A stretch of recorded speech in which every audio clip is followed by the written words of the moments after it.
Welcome back to trend Krishna. தமிழ்நாட்டு அரசியல் மீண்டும் ஹிட் ஆக போகுது நண்பர்களே. ஆமாம், 2026 தேர்தல் வரதுக்கு முன்னாடி கூட்டணி உள்ள டென்ஷன் ஆரம்பம் ஆயிடுச்சு. பொலிட்டிக்கல் பாம் ஒன்னு சொன்ன ஞாபகம் இருக்கா? ஆட்சியிலையும் பங்கு அதிகாரத்திலையும் பங்குன்னு ஒன்னு சொன்ன. இப்போ அந்த பொலிட்டிக்கல் பாம் எல்லா கூட்டணியிலையும் வெடிச்சுக்கிட்டு இருக்கு, தாறுமாற வெடிச்சுக்கிட்டு இருக்கு. ஸ்டாலின் சார்லாம் பதறாரு. நம்ம அண்ணன் திருநாகேசன் சொல்லுவாரு, ஒரு மாவட்ட செயலாளர் கலெக்டருக்கு சமமானவர் அப்படின்னு. ஆகவே ஆட்சியில எங்களுக்கு பங்கு மீண்டும் கேட்கிறோம். இல்லை என்றால் விஜய் கூட்டணி இருக்கிறது, வெற்றியோ தோல்வியோ பார்த்து விடுவோம். இழப்பதற்கு காங்கிரஸ் கட்சிக்கு ஒன்றும் இல்லை. தமிழகத்திலே ஒரு பொன்னான எதிர்காலத்தை காங்கிரஸ் கட்சிக்காரர்கள் விஜயம் இணைந்து உருவாக்கும். இந்த தடவை டாபிக் என்னன்னா, காங்கிரஸ் கட்சி திமுக கிட்ட ரொம்ப கிளியரா பேச ஆரம்பிச்சுட்டாங்க. நாங்க கூட்டணி இருக்கோம், கூட்டணி இருக்க, ஆனா எங்களுக்கு ரெஸ்பெக்ட் இல்லைன்னு ஓப்பனா சொல்லிட்டாங்க. 2021 தேர்தலுக்கு பிறகு திமுக தான் பெரிய கட்சி, காங்கிரஸ் ஜூனியர் பார்ட்னர் மாதிரி இருந்துச்சு. ஆனா இப்ப காங்கிரஸ் லீடர் என்ன சொல்றாங்கன்னா, அடுத்த தேர்தலில் நாங்க சீட்டு அதிகமா வேணும், மந்திரி பதவி கூட வேணும், கூட்டணி ரொம்ப ரெஸ்பெக்ட் வேணும்.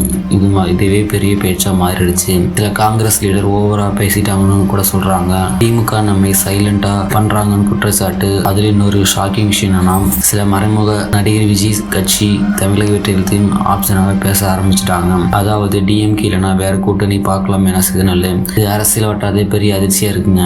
ஏன்னா இப்ப வேற காங்கிரஸ் மற்றும் திமுக 2 பெரிய ஸ்ட்ராங் கூட்டணி, அதை டிஸ்டர்ப் பண்ற மாதிரி பேச்சு வருதுங்க. ஆனா எல்லாரும் அது மாதிரி பேசல. காங்கிரஸ் சீனியர் லீடர் ராகுல் Gandhi, current CM MK. Stalin, 2 பேத்துக்கும் நல்ல உறவு இருக்குன்னு சொல்லப்படுவதுங்க. அதனாலதான் முழு கூட்டணி உடையும் நிலைமைன்னு வரல. ஆனா திமுக ரியாக்ஷன் ரொம்ப ஸ்ட்ராங். பவர் ஷேரிங் கிடையாது, கிளியரா சொல்லிட்டாங்க. அதாவது மந்திரி பதவி, கூடுதல் சீட் எல்லாம் டிஸ்கஸ் பண்ணலாம், ஆனா கண்டிஷன் போட முடியாது. இதுல இன்னொரு முக்கிய டேட் இருக்கு. ஆமா ஃப்ரெண்ட்ஸ், பிப்ரவரி 22 அந்த நாள் தான் சீட் ஷேரிங் பேச்சு நடக்க போதாம். அந்த நாள் முடிவு தான் கூட்டணி ஸ்ட்ராங் ஆகுமா இல்லை டென்ஷன் அதிகமாகுமா இல்லை தீர்மானிக்குமா போகுமா. இப்போ அரசியல் வட்டாரத்தில் பேசுகிற முக்கியமாக கேள்வி என்னன்னா, காங்கிரஸ் ரொம்ப ஓவரா டிமாண்ட் பண்ணுதா, இல்லை திமுக ரெஸ்பெக்ட் கொடுக்கலையா, இல்லை விஜய் கட்சி ரியலா ஆப்ஷன் வருமா? இந்த கேள்விக்கு பதில் அடுத்த சில வாரத்தில் தெரிய வருங்க. முக்கிய நினைவில் வைக்கணும் விஷயம் என்னன்னா, தமிழ் அரசியல் ரொம்ப வேகமாக மாறும். இன்னைக்கு நண்பன் நாளைக்கு எதிரி, இன்னைக்கு கூட்டணி நாளைக்கு போட்டி.